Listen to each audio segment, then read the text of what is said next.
اللہ کے نزدیک سب سے محبوب کلام یہ ہے کہ کوئی بندہ مومن یہ کلمات اپنی زبان پہ لے آئے، سبحان اللہ و بحمدہ، اے اللہ میں تیری تعریف کے ساتھ ہی تیری پاکیزگی کو بیان کرتا ہوں۔ یہ چھوٹا سا کلمہ سبحان اللہ و بحمدہ رسول اکرم صلی اللہ علیہ وسلم کا فرمان ہے،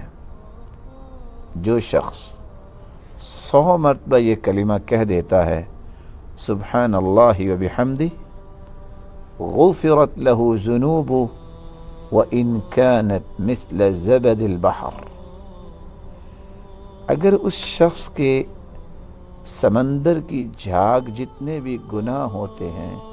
تو اللہ تعالیٰ اس کلمے کو کہنے کی وجہ سے اس کے سارے گناہوں کو معاف کر دیتے ہیں۔